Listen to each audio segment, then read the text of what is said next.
in summer. Oh, and boy, I tell you what, I'm glad to see summer go. I'll tell you that right now. And look at this. I have another special guest with me this morning, too. Elder law attorney Richard Shapiro. No stranger to this radio station. Richard, good morning. Good morning, Bob. How are you? I'm doing well, thank you. How was the big Labor Day weekend with you and your fam? Pretty low-key, but very nice all the same. Low-key is good, Richard. I did get to the U.S. Open, so that was nice. Oh, did you really? Yeah. Who did you see play? Coco? I actually got to see Coco Gauff and Djokovic both in the quarterfinals, so the two eventual winners we got to see, which was really nice. Wow, and you know the other thing I heard about the U.S. Open, there was a real strong smell of marijuana. You know, that's a good point. Yes, that seems to be quite prevalent almost anywhere you go in public these days. Oh, my God. Not believe what I was hearing on the news with that. Mm-hmm. But, I mean, you know, you got to see Coco. I don't believe it. She was dominant that day, too. She was something else, isn't she? Yep. Yeah. She really is. And then you got to see another match, too, right? Right. The Djokovic played Taylor Fritz, the American, and it was the second and third sets were competitive, but Djokovic was pretty much in control the whole way. Yeah, I thought he was going to win to begin with. I mean, yeah. You know, I always end up rooting for the underdog. I don't know why. I do too. Yeah, I don't know why. I don't know why. But we're here to talk about elder law. And you know what? I'll tell you something. The issue of probate comes to mind when it comes down to a last will and testament. And personally, what I went through with my mother's last will and testament, probate is, to me, a pain in the neck. Could you please explain to our listeners what probate exactly is? Sure, yeah. There's a lot of misunderstandings and misinformation about a lot of things that I'm involved with. Probate is certainly one of them. People are very confused about what it is and what it does and why you need it or when you would need it. So probate is simply the action required to administer a person's individually owned assets after they pass away. So, you know, if I have a bank account at any local bank here, and it's in my name only, when I die, the fact that I'm married or have kids or whatever, it doesn't matter.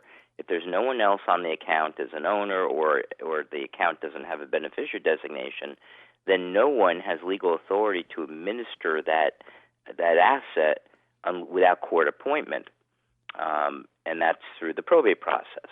So then there's two aspects of probate, essentially. One is if you do have a valid will, then your will would be submitted to the surrogates court. Here in New York State, our probate courts are called surrogates courts. Each county has one. So you would have a probate petition prepared, most advisedly by a lawyer, and submitted with the will, and the will would specify who you want as the executor in the will. And unless that person doesn't want to serve, it doesn't have legal capacity, or is a convicted felon or something along those lines, the court's going to appoint that person almost certainly. Now, the other people named in the will, let's say you're a widow and you have 3 kids, and you name one of your children as the executor. The other 2 children, to speed up the process, can sign what's called a waiver and consent. That says, essentially, they're saying in a notarized document, we are fine with who's named in the will. We want the will to be probated. And then at least in Orange County, for example, where we are, it usually takes now 4 or 6 weeks after submission for the executor to be appointed. And once they are, then they can go to the bank, say, here's my letters testamentary. Now I can do with those assets as the will states and divide them accordingly. So that's one aspect of probate. Then there's the one that happens, frankly, more often, is when people don't have a will. Only approximately 40% of the population even has basic wills in place, which is unfortunate. So if there is no will, the process is sort of the same, but essentially the state, in that case, statute specifies who gets the assets. And if you're married with children, it doesn't all go to the spouse, for example.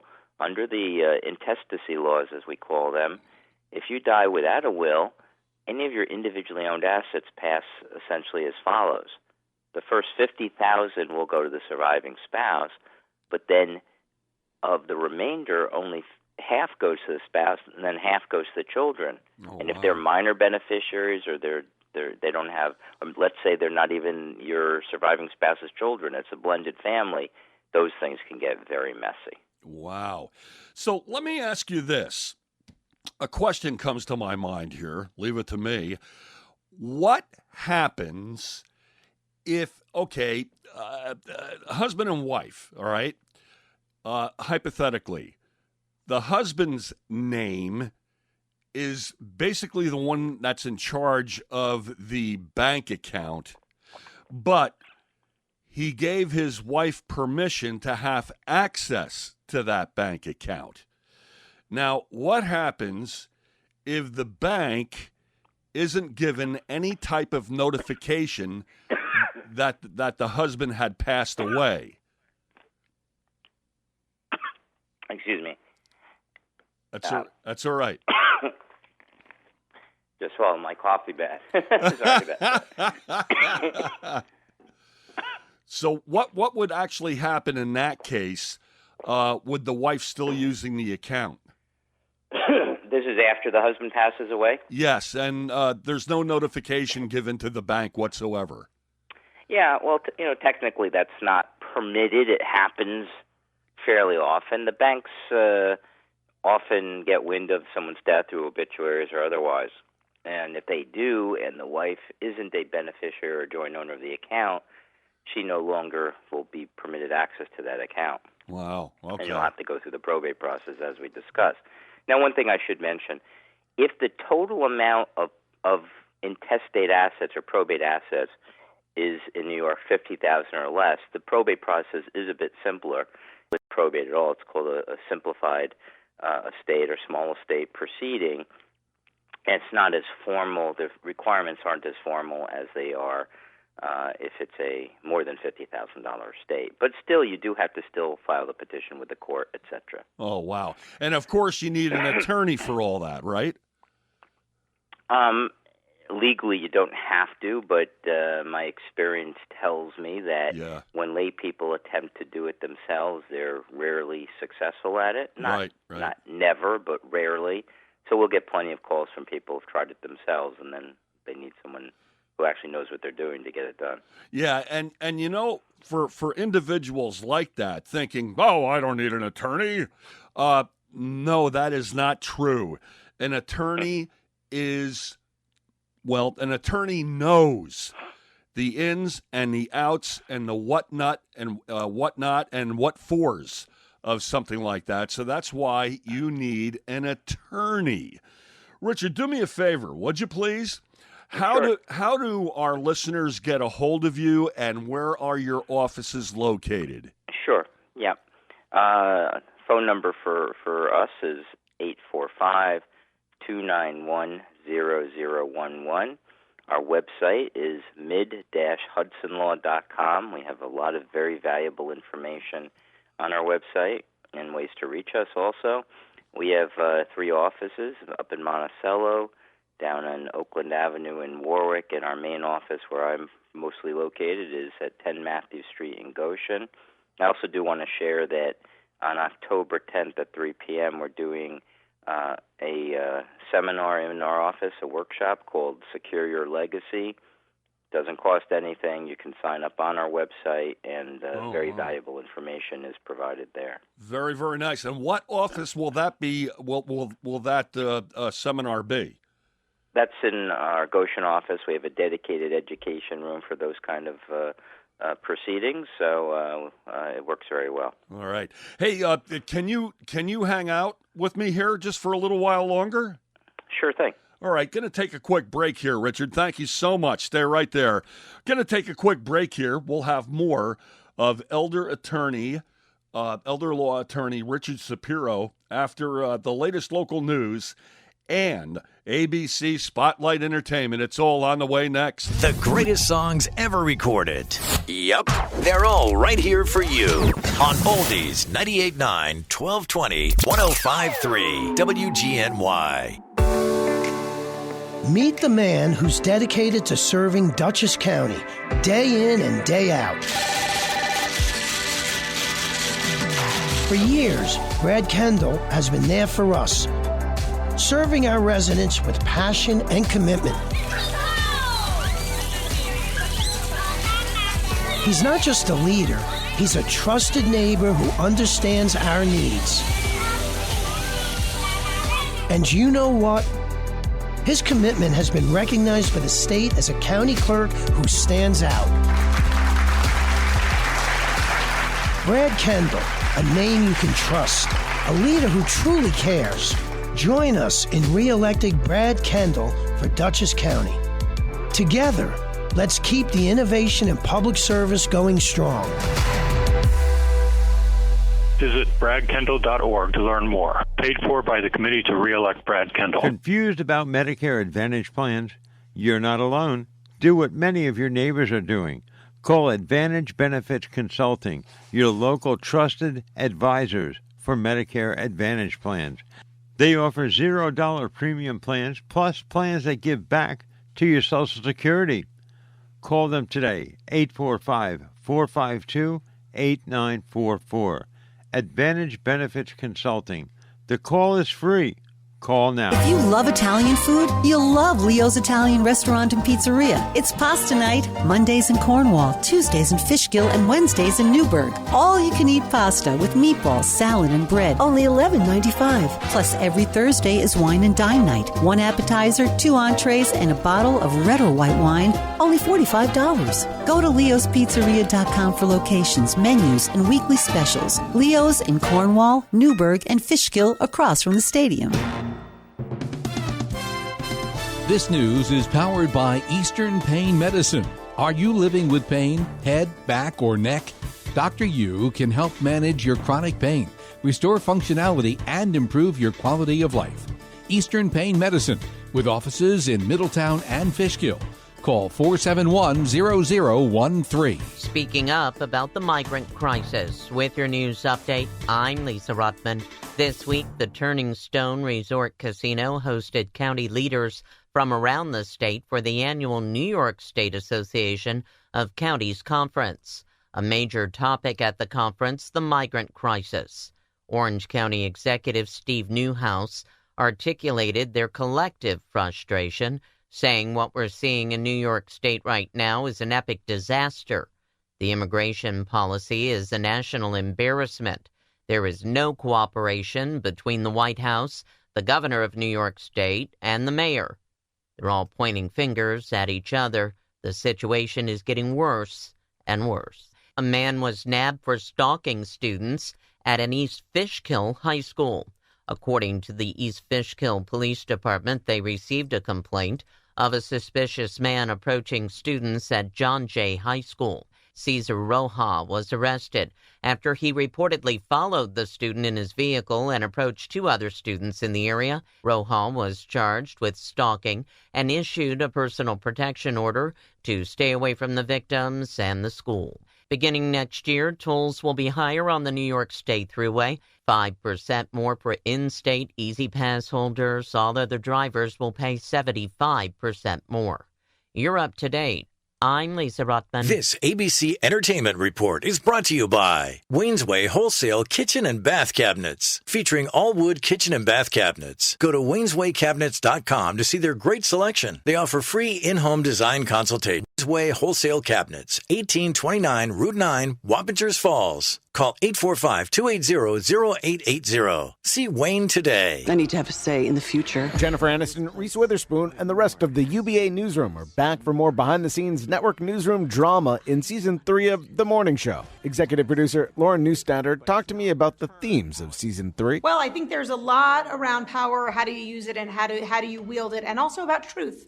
What is true for each of the characters? John Hamm and Nicole Beharie joined the cast for Season 3. The first 2 episodes episodes are out now. Jason Nathanson, ABC News, Hollywood. Ron had a tax problem he just couldn't handle on his own. I owed the IRS taxes for over 5 years, but I didn't have any money to pay the taxes. Those years cost him dearly. Most of it was fees and interest. It was horrible. Ron finally called in the pros. I called Optima Tax Relief, and boy, am I happy I did. The leading tax resolution firm, Optima, is A+ rated by the Better Business Bureau. They've resolved over $1 billion for their clients. Ron was overjoyed. They settled my account with the IRS. I was ecstatic. They are a lifesaver. They are. I am so happy. Take Ron's advice and call Optima now for a free consultation. Yeah, don't do like I did and wait. Call Optima Tax Relief. Do it now. You'll be ecstatic like me. Call 800-343-6460. 800-343-6460. 800-343-6460. Optima Tax Relief. Testimonial from an actual client. Some restrictions apply. For complete details, please visit OptimaTaxRelief.com. WGNY Music Power.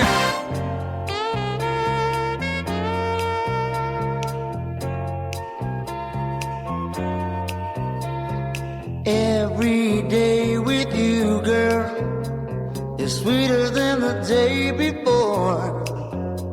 Every day I love you more and more, more and more and more. They say that all good things must come to an end, but girl, it isn't true. Each day with you, I fall in love again. Every day with you, girl, is sweeter than the day before. Every day I love you more and more, more and more and more. And when I go to sleep at nighttime, tomorrow's what I'm praying for. 'Cause every day with you, girl, is sweeter than the day before.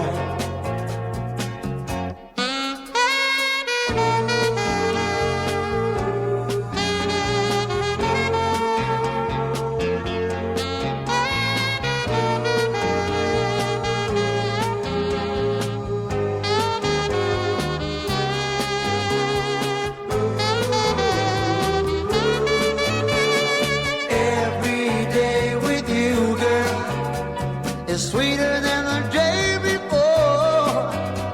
Every day I love you more and more, more and more and more.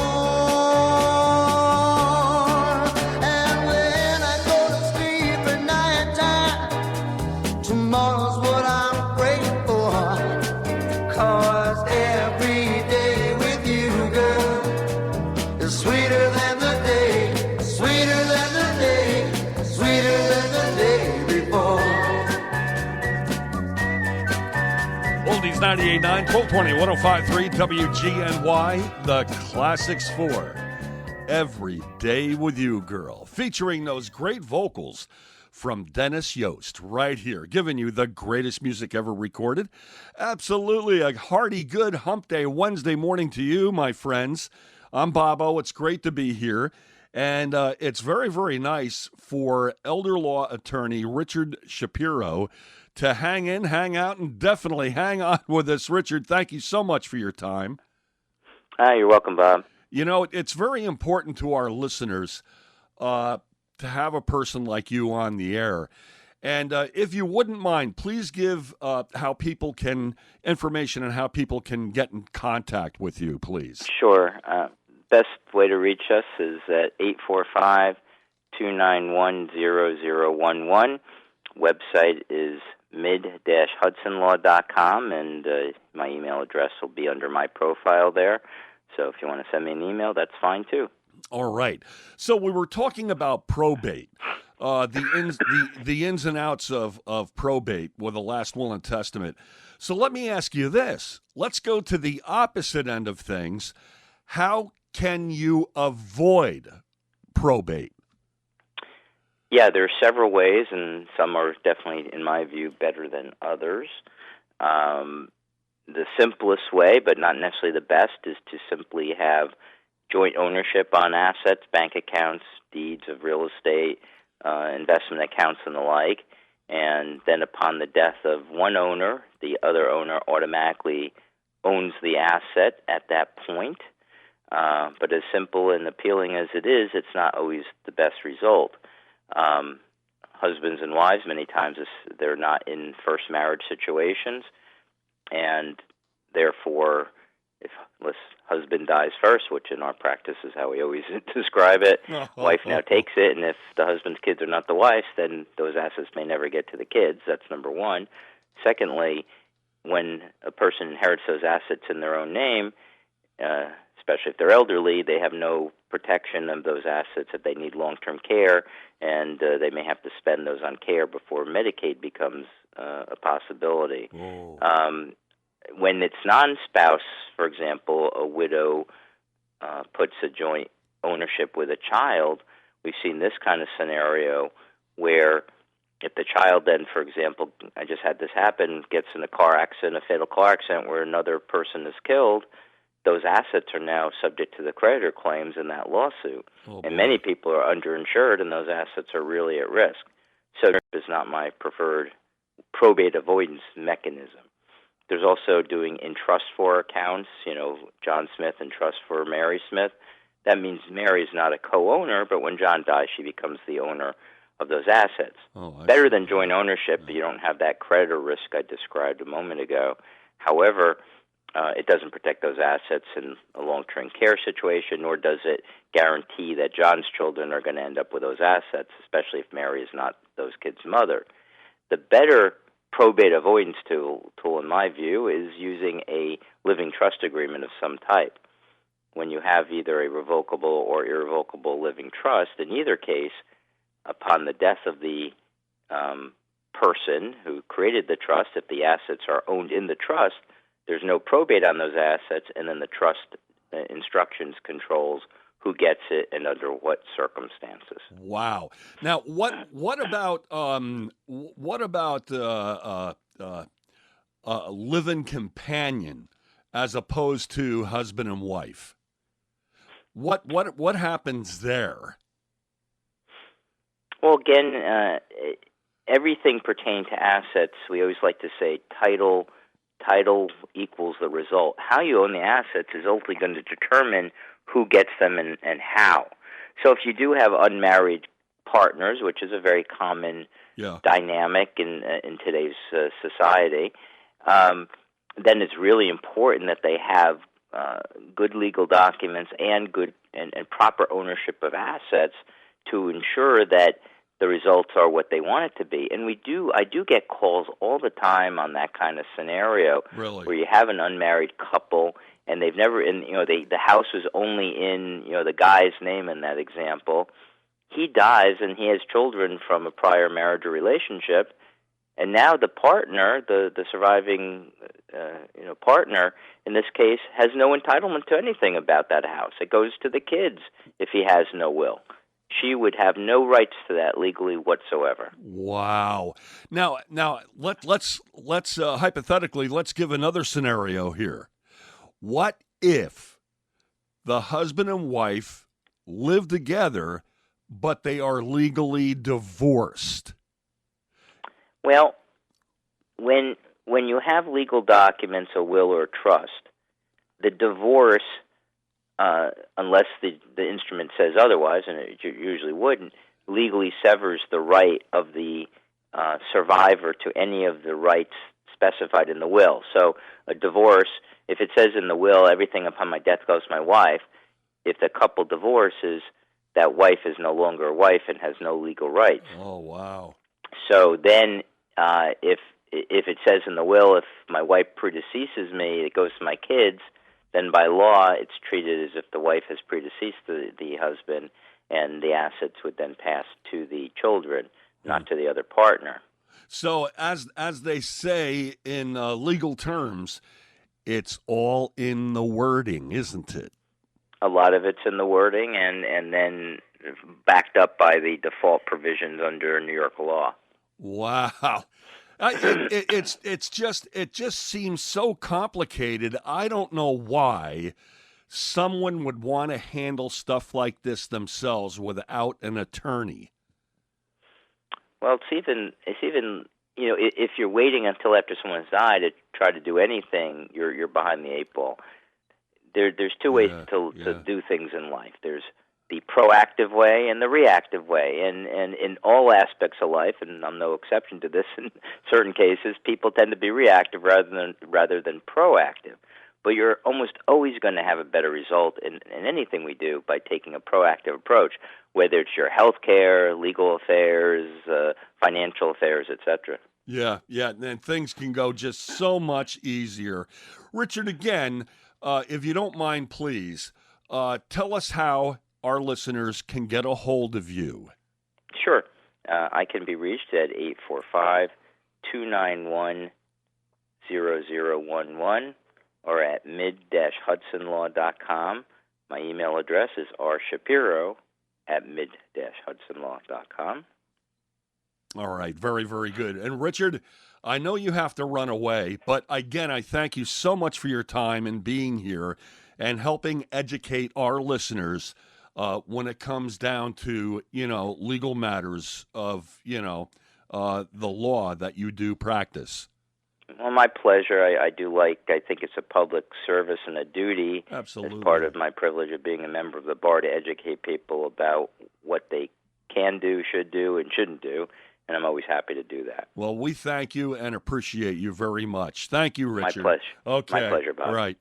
There he goes. Elder law attorney Richard Shapiro. And make sure you have everything, your T's crossed and your I's dotted when it comes down to that. Believe